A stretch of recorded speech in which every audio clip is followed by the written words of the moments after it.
Bonsoir les amis, c'est encore un vrai plaisir pour moi de vous entendre ce soir et de vous faire entendre les histoires de la développerie qui font la grande histoire de la lecture américaine.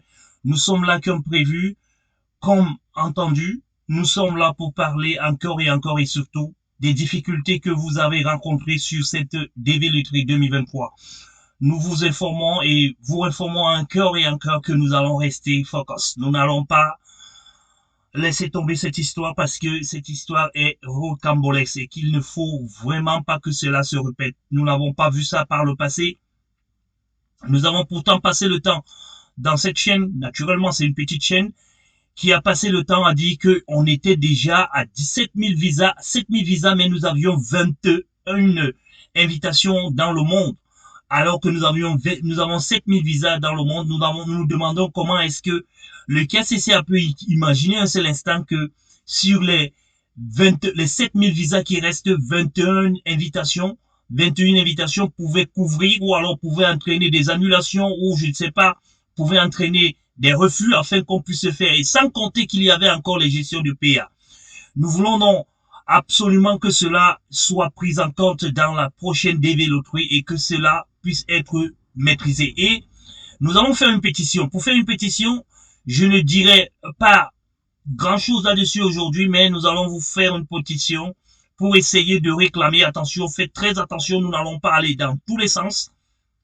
Nous avons vu qu'il y a beaucoup de personnes quand même qui se sont déplacées d'un pays à un autre, d'une ville à une autre, et qui ont également fait leur visite médicale. À quoi servira cette visite médicale? Encore une fois, la question se repose à niveau. Nous devons donc retenir quelque chose qui est important, garder tous les éléments dont vous détenez en ce moment, parce que le moment venu, on va faire une pétition. Cette pétition consistera à vous faire rembourser ce que vous avez donné, ce que vous avez dépensé, et naturellement à faire un certain nombre d'efforts pour que les ambassades essayent quand même de pouvoir avoir une meilleure corrélation avec le KCC pour que ce genre de choses ne se répètent pas. Je le dis encore, on aurait pu annuler ces lettres très tôt. On aurait pu anticiper là-dessus très tôt. Ils ne l'ont pas fait. Il faudra donc qu'on essaye de s'amuser. Qu'on n'essaye pas, j'allais dire, de s'amuser parce que cela risquerait de se reproduire encore et encore et encore. Et ça, nous n'allons pas accepter que nous continuions à perdre. Rien qu'à perdre, il faudra donc que nous mettions d'un seul côté, et sachez qu'une pétition, c'est pas quelque chose de facile. Il faudra qu'il y ait un maximum de personnes qui doivent normalement s'inscrire ou alors signer cette pétition afin que cette pétition ait une portée, une importante portée. Il faudra que nous ayons, que vous partagez afin que ceux qui sont dans des chaînes beaucoup plus représentatives, beaucoup plus connues, qu'ils puissent également participer, que ce soit les délits 2024, que ce soit les délits 2020 et 2021 qui sont encore en attente du procès, que ce soit ceux qui veulent jouer en 2025, il faudra que vous signiez cette pétition afin que cela ne se reproduise plus. Ne vous dites pas que ça ne nous concerne pas. Attention, si vous dites que ça ne vous concerne pas, ça va vous concerner les prochaines fois. Et ça sera compliqué. Mais si vous faites cela, ça va faire en sorte que ils vont vous prendre au sérieux. Ils vont se dire que désormais, il faut éviter de faire du n'importe quoi. Bien entendu, c'est du jeu. Le jeu commence quand il faut s'inscrire jusqu'au moment où on vous donne l'invitation.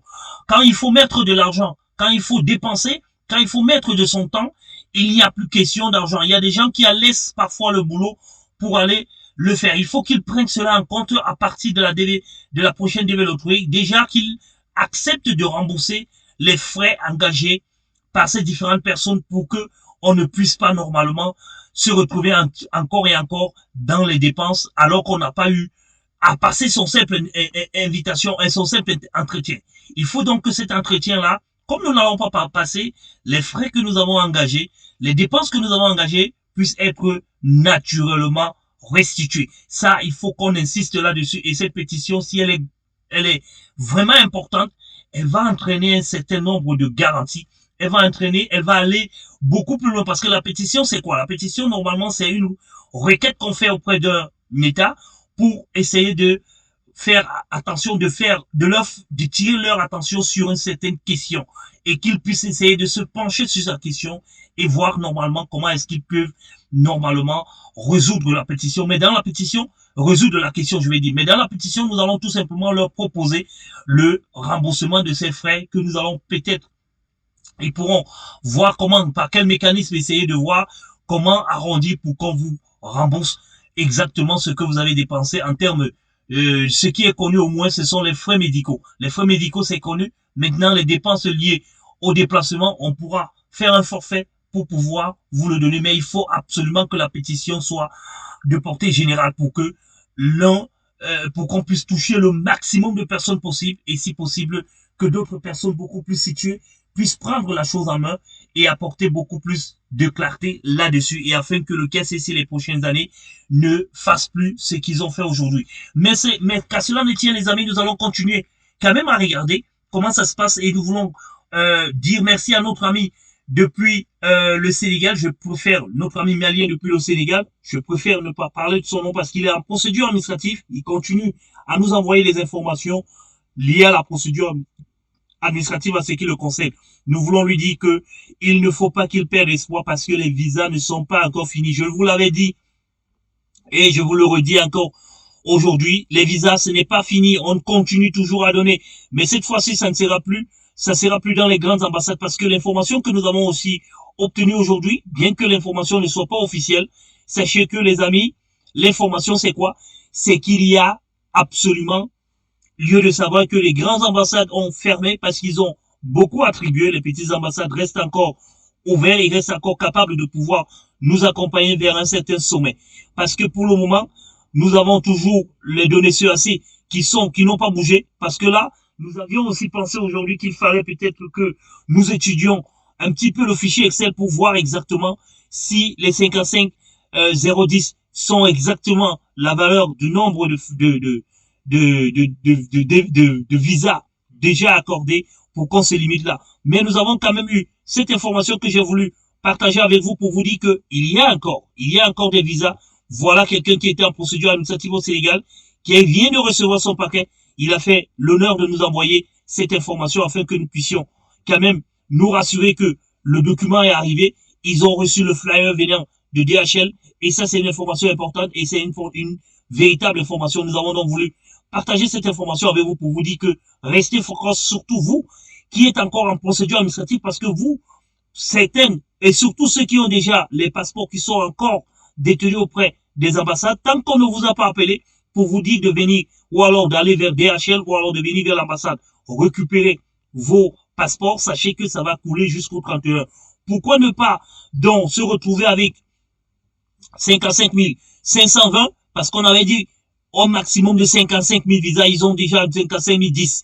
Et il y a encore des personnes qui sont en train d'obtenir. Donc nous allons monter, nous serons au-delà de 10 la prochaine fois. Donc demain vendredi, quand nous allons consulter, certainement nous serons au-delà de 10. Et si nous sommes au-delà de 10, cela voudrait dire quoi? Cela voudrait dire qu'ils ont peut-être encore donné 100 visas entre-temps. Ou alors, il y a encore 100 visas qui sont encore en pending.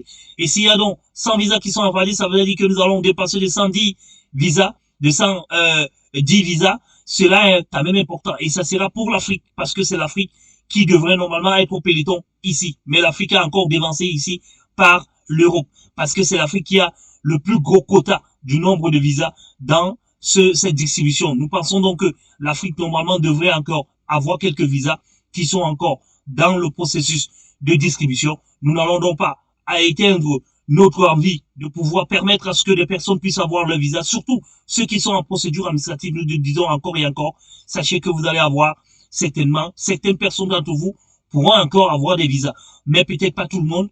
Et malheureusement, ceux qui continuent à passer les interviews dans les autres ambassades, n'hésitez pas de venir nous informer si jamais vous avez la chance de passer des interviews dans d'autres ambassades, parce que l'information que nous avons eue des personnes quand même qui ont l'habitude de nous donner l'information ici, c'est que les grandes ambassades qui ont donné beaucoup de visas ont été ont été suspendues, ont été fermées. Les ambassades ont pris la peine de dire, comme il n'y a plus de visas à attribuer, nous allons donc fermer le bureau pour la DB-Loterie 2023. Mais cela ne voudrait pas dire que toutes les ambassades du monde ont fermé, mais cela voudrait tout simplement dire que ce sont ces ambassades-là. Donc venez dans cette vidéo si jamais vous avez vu cette semaine quelques ambassades où vous avez appris que quelqu'un a passé son interview, que le visa lui soit accordé ou pas. Donnez-nous cette information parce que ces informations vont nous aider à pouvoir prévenir l'avenir, à pouvoir même mieux nous organiser. Voilà donc les amis les informations dont je voulais vous donner aujourd'hui pour vous dire deux faits majeurs. les visas sont toujours en train d'être distribués, les PA sont toujours en train d'être dissoutes, et de l'autre côté, nous allons préparer notre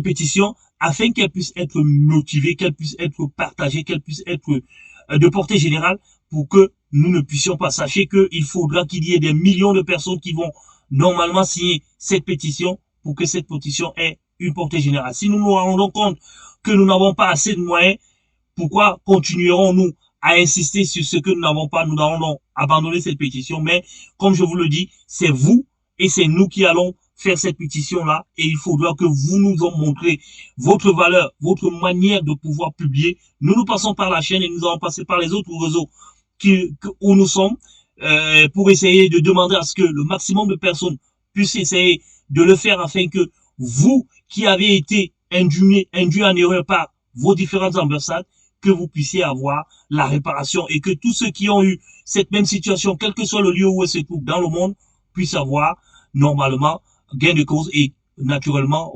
un remboursement de ces frais. Nous savons que les règles de la DV l'autrui sont là et doivent être respectées. Nous ne voulons pas violer les règles de la DV, mais nous voulons quand même estimer que le KCC doit anticiper et doit voir qu'il y a peut-être plus moyen de pouvoir convoquer des gens pour pouvoir annuler après et surtout annuler à 1, 2, 3 jours de votre interview et pourtant vous devez partir parfois d'un pays à un autre, d'une ville à une autre avec des enfants, aller faire la visite médicale et toute autre chose, gardez vos justificatifs, mais certainement, peut-être que vous serez même encore, grâce à ces vidéos que nous faisons aujourd'hui, appelés en USD pour essayer de vous aider. Et ça nous fera plaisir. N'oubliez pas surtout de venir témoigner ici si jamais vous avez été contacté pour un remboursement quelconque. Nous n'allons pas vous afficher, nous allons tout simplement penser que il y a quand même des efforts que nous faisons d'un côté et que ces efforts sont payés de l'autre côté. Voilà les amis, l'information dont je tenais à vous dire, il faut que nous restions focus et que c'est ensemble. Et en fonction de vos réactions, en fonction du système, en fonction de l'évolution de la situation, que nous allons mettre en place cette pétition. Nous attendons donc vos retours en commentaire, nous attendons vos partages, nous attendons un maximum de personnes qui vont normalement prendre part à ces différentes vidéos pour que nous puissions avoir cette envie, cette décision de pouvoir mettre la pétition en place. Voilà donc les amis, pour la vidéo numéro 2 qui nous mène vers les réclamations. Nous allons donc commencer nos réclamations aujourd'hui et nous allons certainement arriver grâce à vous. Passez une très bonne soirée. J'espère que nous allons beaucoup mieux entre hier et aujourd'hui parce que les informations que nous avons eues aujourd'hui quand même nous ont un petit peu apaisés et nous laissent croire que vous qui avez été induit en erreur, vous serez certainement remboursé. Ça, je le pense, je le crois aussi. Et je sais que si vous partagez ces vidéos et que ces vidéos arrivent jusqu'au niveau des autorités, je pense que les autorités prendront la peine de pouvoir s'engager et de pouvoir essayer tout simplement de mettre fin à cette malentendu. Parce que je suppose que c'est un malentendu pour le moment et je suppose que ce n'est pas du vol, c'est juste des erreurs que tout le monde peut commettre n'importe comment, et que ces erreurs-là, comme ils savent bien le faire, ils vont certainement procéder à la correction de ces différentes erreurs. Merci, et à bientôt. Bye bye.